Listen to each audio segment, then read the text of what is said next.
Welcome back to the United Pubcast. Tom, it's Tuesday. Have you recovered from the depression of United's nil? No, sorry. I'm going to call it a 1-1 loss. Have you recovered from United's 1-1 loss against Southampton?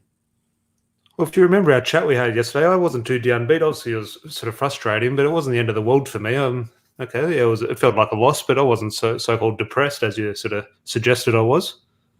Well, look, Tom, I don't know, mate. Just you don't smile much, so I'm never getting a good gauge of how you're actually feeling. But I will ask you. We have Are You OK Day in a few weeks, so I will make sure I do check in. But on all seriousness, what we are here to do, Tom, it's the Premier League pub crawl. We've seen the New South Wales government announce that there might be some restrictions.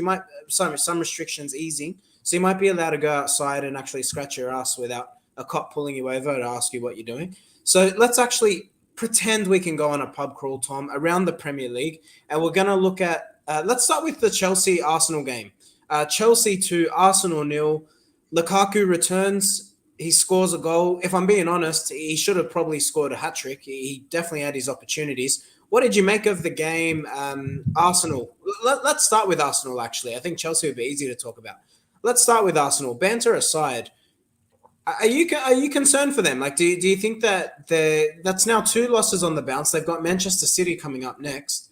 They have to be worried about their early season form, and Mikel Arteta, whether his position might start coming under threat. Well, you say banter aside, I'll sort of stay on the banter side just for the sake of things at the moment. And I saw this on Twitter and Facebook was doing the rounds, and I have to use it. It was along the lines of, if Arsenal don't score against Manchester City, which is a likely possibility, they're going to have to pick their goal of the month goal from their training videos because they won't have scored in the month of August. Remember when United had to do that? I think it was under Van Gaal or Mourinho. We had to pick it under 23's goal or something. But on Arsenal, look, definitely not concerned at all. Couldn't give a shit sort of what happens there. However, we had the discussion a couple of weeks ago when we sort of previewed Arsenal's season. It is kind of sad when you see the fall they've had, because there's no doubt United have had a fall over recent weeks, or recent times, I should say. But Arsenal's one is now on a really steep decline. And it's not just, okay, they're a couple of years out of the Champions League, maybe out of the Europa League. You're starting to look at finishing maybe in the bottom half of the table. And if they do finish in the bottom half of the table, that is, look, they're still a big club. Arsenal are always going to be a big club. But Leeds are a big club. Nottingham Forest are a big club. Clubs like that are big clubs. They will then be sort of removed from that top bracket of a big European club. And obviously they don't have that European history. But yeah, they're on a steep decline. And if they don't get out of it, and I don't know what the answer is, if that's a change of manager, if it's a change of ownership, there's a whole sort of magnitude of reasons.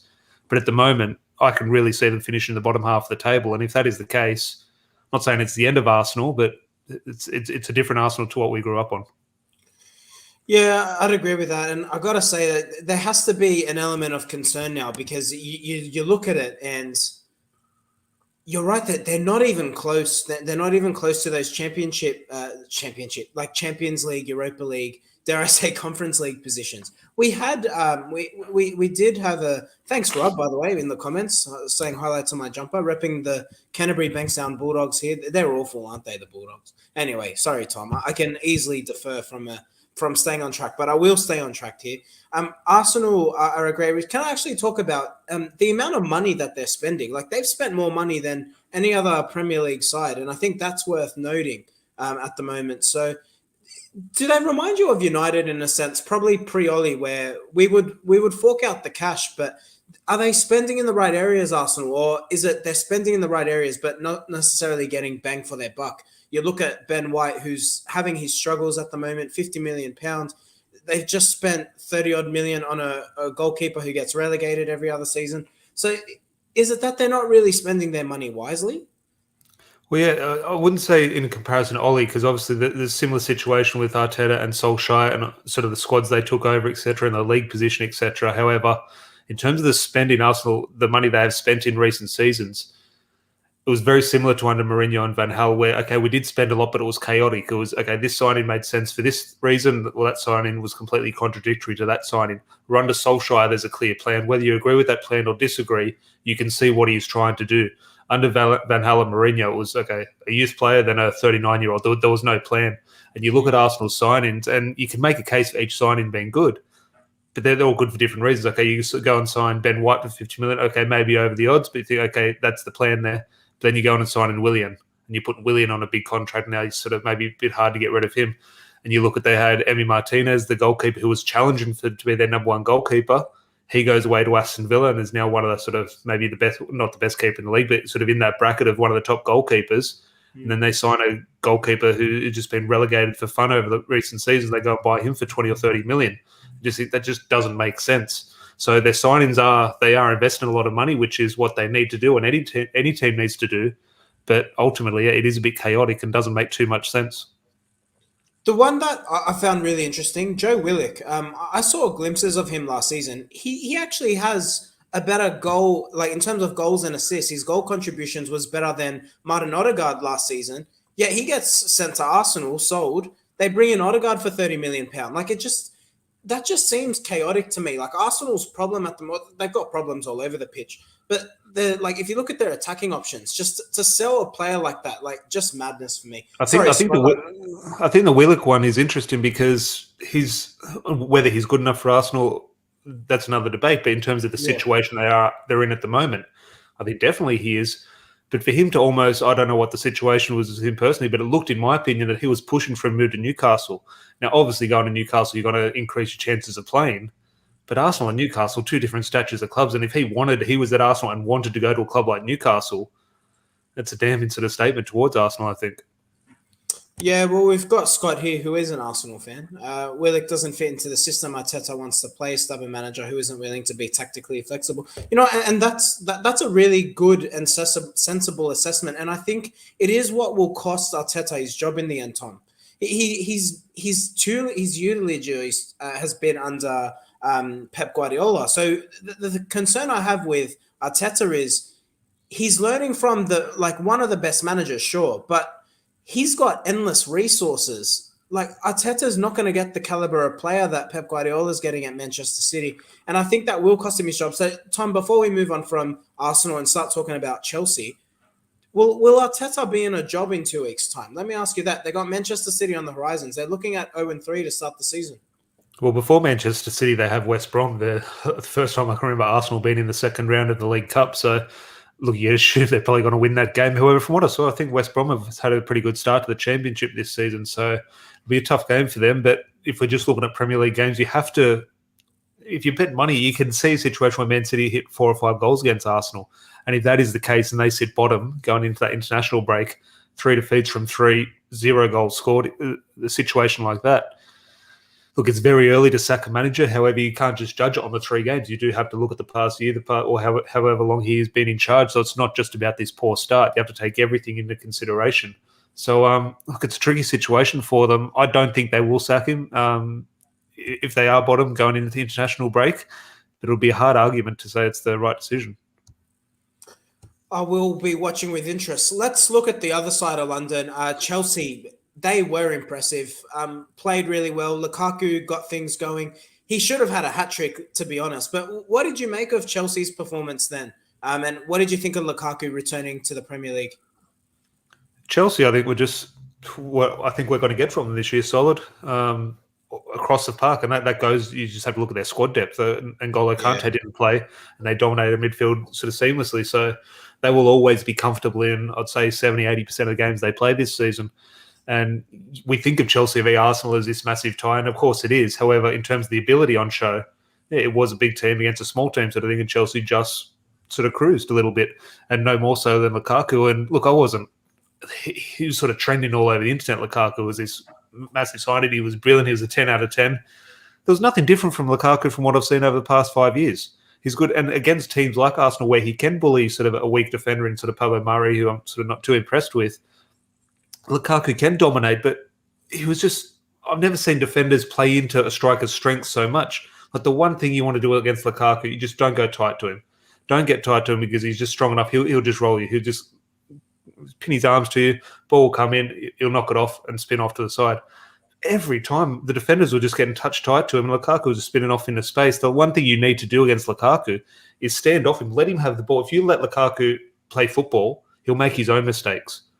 But you're getting touched tight, and then he's just, well, it's one thing. I remember when Lukaku was at United, I've never been so nervous when a player has the ball that he's just going to run and trip over the ball. And multiple times he used to do that. He used to be no one within 20, 30 metres of him. And he used to be dribbling and he used to trip and fall over the ball. I've never seen a professional footballer do that, but Lukaku does that a couple of times a game, or not a couple of times a game, but a few times a month. So let him play football and you should be able to deal with it. Get touch tight and make it a physical battle. It's a nightmare because Lukaku is an absolute monster. So no, I thought Arsenal played into his hands, but fair play. It looks like it might work for Chelsea in terms of that pivotal sort of striker. Yeah, look, I agree with you. I think, and I've seen some United fans on Twitter saying, "Oh, we shouldn't have sold Lukaku." But no, United did the right thing getting rid of Lukaku, to be honest. I'm a big fan. I actually am a fan of Lukaku. I think he does serve a purpose, and I think he is a good player when you play to his strengths. But for the way United want to play, you can so see he doesn't fit that system. But the way they were playing into him, balls over the top, crossing it into him, his instincts in front of goal can't be questioned. He will score goals this season. Let's move on. Actually want to talk about let's actually talk about the Spurs Wolves match, because now, as a United fan, I actually took an interest in this. Can I just talk about well, firstly, Spurs 2-0, no Harry Kane issue whatsoever, and a good performance has to be said. But I gotta say, Tom, just looking at Ruben Neves, I took an interest for just looking at him personally. And I got to say, like, you can just see how he'd complemented Manchester United midfield. There was a ball he played, and I can't recall who it was for during the match.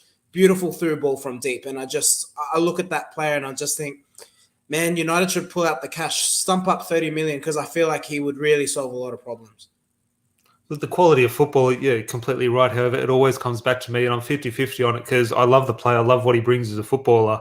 But in terms of what United need, I think you'd be sort of limited to Neves to say, okay, sit here and do this job, where I think he has so much more to his game. That's why I say if you want to go spend 50 million on Neves to do that, we've got Donny van der Beek. I'm not saying Donny van der Beek's the same player, but he can sit in there and do a job. Ruben Neves can sit in there and do a job. I just think if you're signing a player like that, you want to get the full package and the full potential out of them. I don't think you're going to get that if you sit Neves in there. Now, I don't watch Wolves enough to sort of know he might absolutely love that position. That might be where he's absolutely best. But from what I see, I'd want to see him further up the pitch. So while he definitely improve us and sort of complement our midfield and make us better, it's not the ideal signing for me. However, if he does come, because he's unfortunately the only player sort of linked at the moment, I would obviously welcome him with open arms, but I'm still mixed on it, to be honest. Can I ask you about Tottenham's performance? Because I actually think Wolves were the better team for me. I thought that they were the team in the ascendancy. They had more shots. They had more possession. Traore played really well. I thought he looked quite dangerous. Jimenez had a few opportunities, but they managed to get in the win. And how long do you think Tottenham will keep this up for? Because let's be honest, I did not expect them to be 2-0 to start the season. And I just think with this whole Harry Kane situation, will he, won't he go? Where do you sit on that as well? Do you think Harry Kane will end up staying, or do you think it's inevitable? It's just a matter of when he goes to Manchester City? In regards to Tottenham, like how long can they keep this going? Like in this form, 2-0, and Arsenal at the bottom of the table, West Ham at top of the table. It's not form yet. 2 games is not form. Tottenham are going to lose 2 games in a row. Eventually, United will win 2 games. Arsenal will win 2 games in a row. So it's not form at the moment. Tottenham aren't going to be in a title race, in my opinion, especially if they lose Harry Kane. And on the subject of Harry Kane, it just looks like he's going to Manchester City. Whatever Tottenham's sort of pushing out there in terms of Daniel Levy and his expectations of what a sort of transfer fee would cost, it just looks like Harry Kane wants to move now. And if they're not going to do it, they're never going to get this money. And Daniel Levy is about money. I think they will come to some type of agreement. Yeah, I'd agree with you there. We got George Alferis in the comments. Neves playing through to Traore. Was it to Traore? I can't recall, but I just remember it being a pearl of a peach. If you're wondering why Tom keeps disappearing, he's having a sneezing fit. So he's being nice and polite, and he's just making sure he doesn't disturb your eardrums. And then I don't want to give COVID to everyone. Yeah, he doesn't have COVID. We got George Mellis as well. Adama missing a sitter. Yeah, well, Adama does miss sitters, but he's just dangerous when he has the ball. So, you know what? I don't think Traore is much of an upgrade on Dan James, if I'm being entirely honest. Like, he's better than Dan James, but I think he's just that touch better. He's got a slightly better touch, equally as quick, obviously bulkier, more technical ability, but he doesn't... I think he'll be far more frustrated than Dan James. While Dan James is extremely frustrating, I think I'd enjoy. I'd warm to Dan James more than I would Traore. I can't have it someone sitting in the change room before the game rubbing baby oil on their arms. I just don't want to see that in a footballer. Do you think he rubs baby oil on his arms, do you? There's physical evidence. He's there before a game with the coach putting baby oil on his arms. What's the crack with that? The ones people Go to Google. Well, no, yeah, it is a thing because he is so quick. A lot of defending sort of goes to grab someone. If he's wearing short sleeve and it's got a slippery arm, it's just naturally a bit harder to grab. So he does do it, and you can understand why they do. Look at AFL players. AFL players lather themselves in it. So it's just one of those things. But from a footballing point of view, it's not for me. Here's a suggestion, Adama. If you actually run and work hard, you'll sweat, and then you'll be too slippery to be caught anyway. Let's talk about Manchester City Norwich, Tom. Manchester City, they're back. If they were ever back, do they even need a striker? They wiped the floor with Norwich.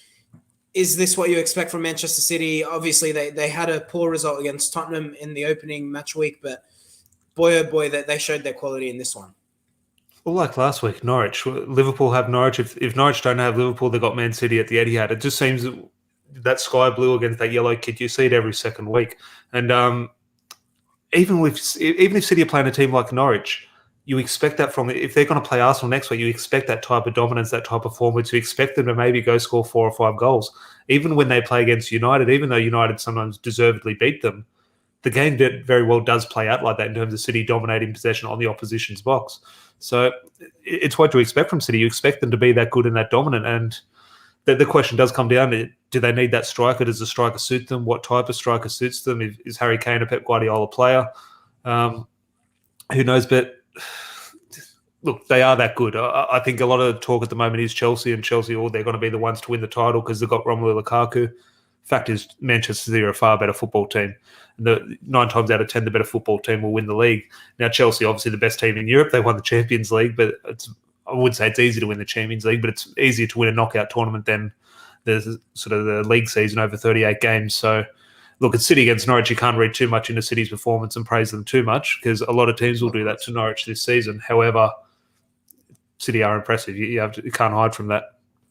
Yeah, 100%. We've got George in the comments. City smashed it every time I flicked to that game. They kept scoring. Your City, they've got problems, but scoring goals is definitely not one of them. And we've got George Alferez. Norwich, West Brom, and Fulham should be banned from the EPL. They just waste our time and go straight back down whenever they come up.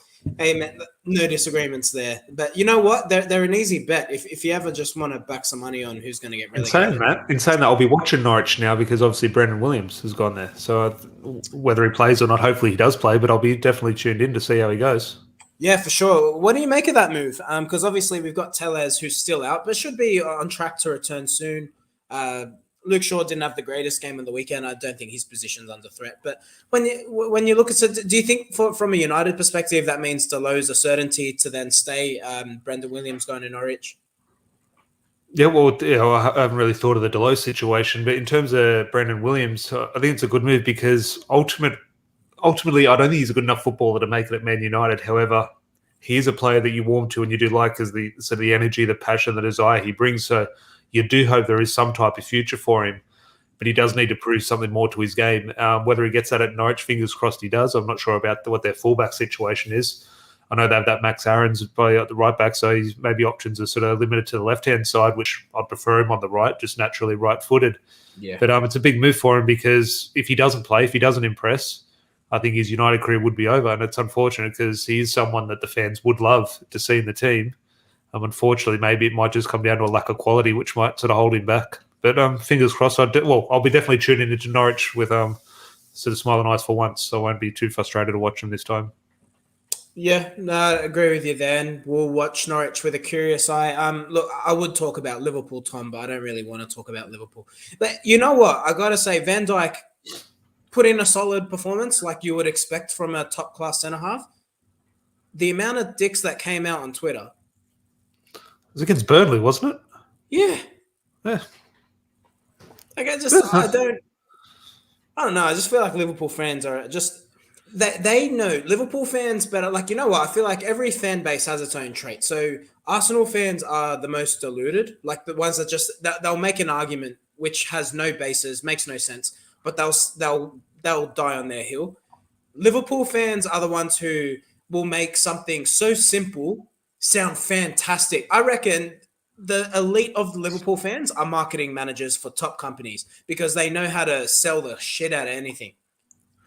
Look, you don't have to convince me on terms of what I think of Liverpool fans, and look, I completely agree. However, it would be exciting. Say we went a year without Bruno Fernandes, and Bruno Fernandes came back and made a pass. It would be all over Twitter, sort of thing. So I can understand the excitement with having Van Dijk back, but yeah, not too impressed with a sort of 7 out of 10 performance against Burnley. I don't think it's anything like when we have Edison Cavani back or Marcus Rashford firing or Jadon Sancho firing. I'm not going in, oh my God, this team's got Virgil van Dijk. I'm not going to lose any sleep that he's back. Yeah, I'm with you there. Should we talk about West Ham? They are top of the league after all. They're doing bloody well. They've just they smacked Leicester around as well. Leicester, they don't look too good, do they, Tom? I think that's definitely a conversation that we'll keep an eye on. But West Ham, they've started well, top of the league. Are they going to win the league? It was crazier things have happened. Well, the thing I'll throw to you in regards to West Ham and tying it to Man United is, do you think them, again, I've said they're not in form at the moment. You can't talk about form after 2 games, but they are top of the league and they are looking good.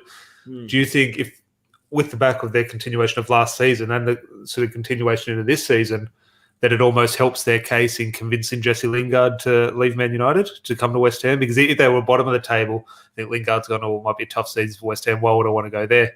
However, if they do prove over the next week, or not even week, how long does the transfer? Yeah, best part of a week.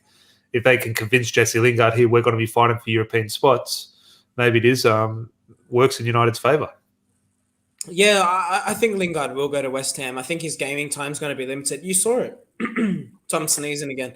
We saw it. He comes on in the 83rd minute. Lingard's not an impact player. He's a player who wants to be in the game. He's energetic and he can contribute goals and assists, but he's just simply not going to get in over Bruno. If I was Jesse, I would go. And I get it. Like, you're a boyhood United fan. You're playing at your dream club, but he's too good to be sitting on United's bench as a squad player for me.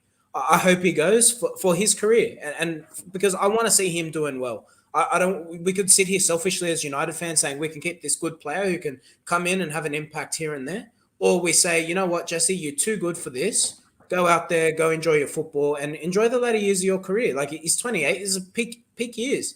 Go enjoy it. I'd say. Gotta say, Antonio for West Ham, like he's smashing in goals at the moment. He'll do this. He'll go 6 months without scoring that, and he will end up playing right back for West Ham. He does this every season. He always has this little period where everyone thinks, "What? He's England's new number 9."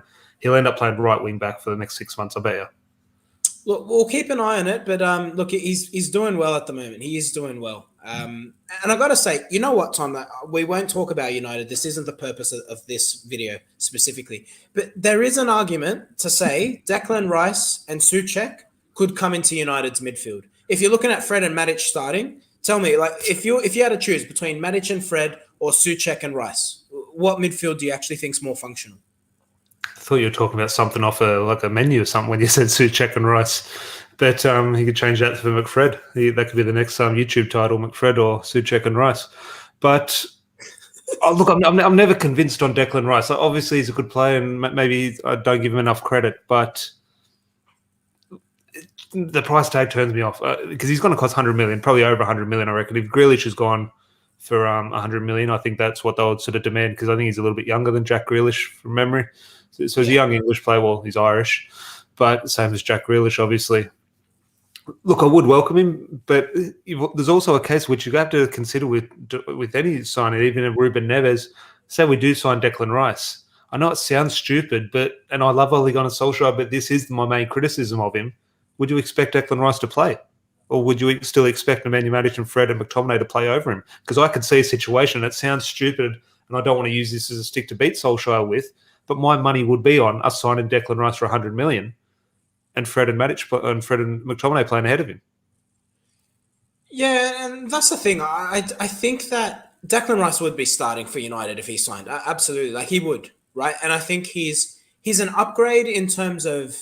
I'm just trying to think what's a player you can compare him to. He's probably what Carrick was at 25 without the passing range. I don't think he's got the ability of the passing range that Carrick has. And I think so. Maybe that's just the best way to explain him. He's just Carrick was far better. I know. I'm saying like he's a lesser version of what Michael Carrick was at the same age. Like that's what I'm trying to say. He's in the same mold of player, but he's not quite as good. What I see with Declan Rice, though, because Michael Carrick in his young years was a little bit more box to box, could get a goal sort of thing, far more attacking. And maybe it's first impressions. Like you always judge a book by its cover, but your first impressions are so important. But my lasting image of Declan Rice, I think, was away at Anfield, which is a hard place for him to play to impress. So I don't want to be too critical of him. But he very much looked like a centre back playing in centre midfield. It looked like putting Phil Jones in midfield or Chris Smalling in midfield, and he just looked out of place. Now, obviously, he's improved since then, but it just. I don't see natural holding midfielder there. I think he's in there and he's physical and he's battling, he gets about and he's got all the attributes, but I don't see a footballer of a Michael Carrick, a Ruben Neves, a Donny van de Beek who maybe that's just a personal preference of what you like as a footballer. Yeah. Declan Rice isn't that for me. But then I say that and I love Scott McTominay, and Scott McTominay is not the greatest of footballers, but it's a tough one. Maybe the price tag just turns it off. Yeah, I think you like McTominay because you like that army haircut. I think that's what it is for you. I saw you're talking about Brock Lesnar, and he got rid of his army haircut, didn't he? Oh, mate, seriously, I have to show you this. Brock Lesnar, what he like. I've kind of transitioned off WWE, but you know what? This is a talking point for the Premier League pub crawl. Because if you saw this bloke in the pub, you would be running, Tom. I got to get it up for you, and I got to get it up for those watching on here. Even if you're not a wrestling fan, just bear with me. Everyone knows who Brock Lesnar is. Right, you see this ponytail, and you're going to think, what is actually going on here? Look at this. Take your time, Larry. No one's waiting. Yeah. No, I'm with you. Look at it. What's going on here? Look at that. Shocking. It's got us talking, though. Maybe you should grow one of those, Tom. I reckon you could pull that off. I'll have it by the end of COVID. By the end of COVID, I might grow out. Man, imagine Brock Lesnar as a striker. Now that would be you talk about a striker who'd bully you. He won't touch the ball, but you bet your ass if you're a defender, you're coming off with bruises. Can I actually ask you, Tom? Transitioning away from wrestling, the standard of refereeing. We've seen this this sort of transition, if you want to call it that, or approach from the referees where they've said we're going to let a few things go. Not looking at United, but I think that the foul on Bruno Fernandes leading up to Southampton's goal is a crucial talking point. We've seen, players, even when they're going down, referees seem to be letting things go. What have you made of the standard of refereeing, not just in United matches, obviously, but with the Bruno foul? Do you think it was a foul? The standard of refereeing overall, do you like this approach with not actually get up unless it's clear and obvious? We're going to play on. Look, the foul on Bruno, or the incident on Bruno, it's a foul. If that's not Bruno Fernandes, the referee will call a foul. Bruno Fernandes was in the referee's ear for a while. Bruno went down. The referee wanted to get one up on Bruno Fernandes. That's what it is. It was a foul. The referee knew it was a foul. It's one up on Bruno. That's mind games between a player and a referee. That happens. Because as a player, as a referee, you would hate no one more than Bruno Fernandes. He's yapping away the whole game. The referee just didn't like him on the day. That's football. And the reason I'm not too frustrated with that is United deserved to concede then. So we deserved what we got, even though it was a foul. In regards to the more leniency of the referees, I think ultimately it's a good thing because the game has become sort of far too soft in recent years. So it is a good thing. However, it does concern me. There's always potential for instance like this where, there's a clear foul. It needs to go to VAR if something eventuates like a goal or a penalty or something. It needs to go to VAR where that decision should have been taken out of the referee's hands against Bruno Fernandes. Okay, the referee let it go. Mistake or one up for the referee, who knows? But when the opportunity is there to revisit the decision when there's a goal, it should have been taken out of the referee's hands because obviously it was a clear foul. So ultimately, I think it's good in terms of keeping the game flowing a little bit more and sort of it will stamp out diving a little bit. Players will think, well, might not go to ground here because I won't get the foul. So it will stamp that out a little bit. So it is a good thing, but it will take some getting used to because sometimes there will be a foul which the players will stop look at the goal. When Bruno was fouled, the United players stopped. Even one or two of the Southampton players stopped. So it will take time for everyone to adapt, not just the players, but fans, media, the referees themselves. So it's ultimately a good thing, but when there is a change like this, there will be some teething issues, I think. Yeah, I'm with you there, and I think you're right, actually. I didn't think of it like that. Referee getting a one-up on Bruno, that doesn't sound outrageous. And it doesn't just happen for United players. Oh, no, it's it. That's sport. Referees are human. They're going to like players. They're going to dislike players. If there's a player there they don't like, they're not going to sort of referee in favour of them. That's just natural sort of subconscious bias. That happens. Yeah, it's obviously he's not a football player. He's a rugby league player. and I don't know if you watch too much rugby league, Tom, but Cameron Smith, like the greatest, for me, greatest rugby league player of all time. And what the greatest thing about Cameron Smith was, he used to get criticized for always having the referees always had him on the strings. And the thing that Cameron Smith did so well compared to and I see this in football, I see it in rugby league, I see it in all sorts of sports. When you're a player, it's so easy to get passionate about the situation that's in front of you because you're emotional, you want the result. Cameron Smith just knew how to remain calm and speak to the referees at their level. Very professional, very astute. And it's so easy to say, but putting it into practice is another thing. And I think a lot of professional footballers would benefit so much if they could learn to just communicate at that level. And I think because Cameron, he was a master at it, and I hated him as a rival fan, but I'm just saying maybe Bruno could take a leaf out of Cameron Smith's suggestion. Got some comments here as well. We got George Lesnar would hold up the ball better than Martial. What do you think of that? You know what? Can we get this happening? Can someone somehow reach out to Brock Lesnar, sign him up? I could imagine Brock Lesnar in the championship as a striker. Just get him up there holding up the ball. Get Central Coast Mariners. They had a shot with Usain Bolt. It's up there, alley. Get Brock Lesnar in here. Here comes and imagine that. Like they could have their slogan. Here comes the pain in 3, 2, 1. Here comes the kickoff. Brock Lesnar's knocked a bloke out with a shoulder as he puts a header in. I'd sign me up. It's the last straw for the A-League, that. Sam, let's accept it. Seems we are over-dependent on Bruno to deliver every week. Sam, I take your point, but you know what? Every team is going to have an element of that. Cristiano Ronaldo was over-relied upon at Real Madrid. Messi was over-relied upon at Barcelona.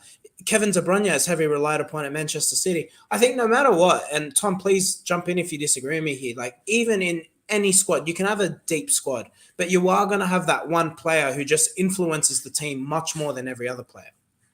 Oh, yeah, no doubt. I completely agree. However, and look, I agree, but it is concerning if you take Bruno's numbers out. Now, obviously, if you take his numbers out, well, someone else is going to score a penalty, someone else will score a free kick, someone else will get the assist. So someone will replace those numbers. But if you just sort of, on the whole, just take them out, it is concerning to think where those other numbers come from. In terms of, okay, Martial will pop up with 5 goals, Rashford will hit 5 goals sort of thing, where Bruno's, has he been our top scorer since he's come in? I assume he probably has. Top assist maker as well. So, look, it is concerning, but yeah, I would say all big, not just big teams, but all teams will have their star player, and they'll always be weak. Look at Liverpool when they did lose Van Dijk. Okay, they do have good players in Salah, and that they did struggle. Obviously, that was the other end of the pitch. But yeah, it's a little bit concerning, but nothing. Every team has that concern.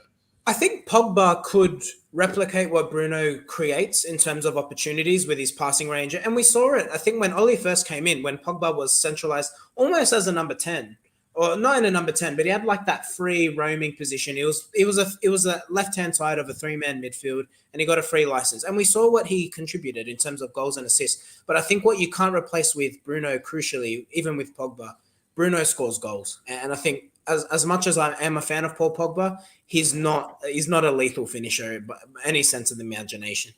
The football capital, never a foul. Tom, that they're throwing stones at you. Well, even Brendan Rodgers wasn't even involved in the game. He came out this morning and said it was a foul. It's just asked about a decision in his match, and even obviously Brendan Rodgers is a United fan. A lot of Liverpool fans don't want to admit that, so he obviously does have a soft spot for United. But look, it's a hard one. If Harry Maguire does that tackle, I'd be saying it's not a foul, but in my opinion, the player stopped. The referee knew what he was doing, in my opinion. No, fair enough. Can I ask you, just to wrap up this show, like the video, by the way, if you like Tom switching off his camera when he sneezes because he doesn't want to burst your eardrums, like the video. Can I just ask you on Gary Neville's comments? Every time I see Gary Neville on my television, he seems to have this obsession of saying United need to be in the market for Harry Kane. I couldn't disagree more. I don't think United need Harry Kane. I think United are going to go all in for Erling Haaland next season, which is, if it comes off, it's the right decision. And I think a deep-lying midfielder is more crucial. What do you make of Gary Neville's comments around Harry Kane and United needing to be in the market for the Englishman? No, look, I agree with Haaland is the better signing in terms of long-term, and obviously a financial thing, because Harry Kane's going to cost double the amount that Erling Haaland will. However, we're putting a lot of toys in that one pram for Erling Haaland. There's a very good chance we don't get him. We all think there's a situation we can see, a scenario where he joins United, but I can drop 10 other scenarios where he's at PSG, Barcelona, or maybe not Barcelona, but Real Madrid, Bayern Munich, Bayern Munich, Manchester. Lewandowski's getting older. So we've got to calm down with the Erling Haaland talk a little bit, and that is why I think, okay, it's great to have that plan, but if there's something in front of you at the moment which you can take, which we can obviously take because we have the money to do so, it's stupid not to be in that argument. So I think that's what Gary Neville's saying. I don't think his argument is, okay, United need to do everything they can to sign Harry Kane. If we sign Harry Kane, we'll win the title. If we don't sign Harry Kane, we won't even get Champions League football. I don't think that's the case. I just think he's saying, look, Harry Kane is there to sign. If United do want to be successful, go and get him. Show Manchester City how bad you want to compete, because at the moment City have they win the title last year, 20 points or something, I guess. If they've already got a 20-point head start on United and add Jack Grealish and Harry Kane, what's that going to go to? 25, 30, 40 points sort of thing. So yeah, I can see and understand Gary Neville's argument, but it's a hard bit of business to do. While United can do it, no doubt. It's a risky game waiting for Haaland, because as I said, how many clubs will be in for Haaland? Obviously, he'll be half the price that Harry Kane will be. But I can definitely see Gary Neville's point, and definitely pros and cons to it. Yeah, I'd agree with you there. Look, of course, Harry Kane, does he make United a better side? Yes. But I think with Cavani, we are well served. But the situation with Cavani is which ties into the Haaland situation. Cavani won't be here in a year. So instead of looking at Kane in a year's time, is he available now? That's the argument, obviously. Yeah. I was going to start talking about Martial, but I think that's a conversation for another day. I think we'll leave it there. We got Ryan just with his comment. We'll have a look at that. We need Rice, Ndidi, someone like that. ASAP, don't be lying £100 million for Rice, though. He isn't worth that £75 million tops. I wouldn't even pay $75 million for him, Ryan. I think he's $50 million. Like, for me, he doesn't like command a midfield. He never dominates the game, or that lazy expression of grab a game by the scruff of the neck. He doesn't do any of that. And he hasn't shown enough for me to suggest that he'll ever do that. Do you think United, and it's very easy for us to sit and play FIFA and the player plus cash deals, but the Lingard, there has to be that discussion at the moment, whether I like Rice or not. There has to be that discussion now with Lingard and Rice saying, okay, if he's going to cost $100 million, what do we value Jesse Lingard at, and see what we can do in regards to sort of lowering the transfer fee, because as important as Rice could be for United, I think it's just as important to ship Jesse Lingard out. So they're both important pieces of business. They're naturally going to tie together. Yeah, I could see United having a gentleman's agreement where it's we'll give you Jesse Lingard for this price if you let us have Declan Rice for this price next season. That's how I see that one playing out. I don't think there's a dream West Ham let him go now, simply because they can't get a replacement in. I think we're too far gone in the window, unfortunately. But I think we'll leave it there, Tom. Cheers for tuning in. Don't forget to like the video, because if you like the video, it makes me and Tom happy, and no one wants to see Tom cranky, because as you can see, I get a hard time making Tom laugh. But Tom, I got to say, when I make you laugh, it's like the joy you see when you see a young child, like a 2-year-old, the way they smile and giggle and can't see their teeth. When I see you smile, that's the joy I feel. Like, that's how much it means to me. So thank you. When's the last time you made me laugh? I know, I've seen you smile during this video. I think I'd do a good job making you laugh. Yeah, well, you need to get a laugh, not a Rice smile. I want to see you make me laugh. Think of a joke and get me on the next episode. All right. I'll work on it. Well, cheers for tuning in. Don't forget to subscribe as well, so you can stay tuned. And Tom, I guess we'll be having a chat, whether it's not tomorrow or Thursday. I'm sure we'll find something to complain about. But cheers for tuning in, and we'll catch you in the next one. Cheers. Cheers, mate.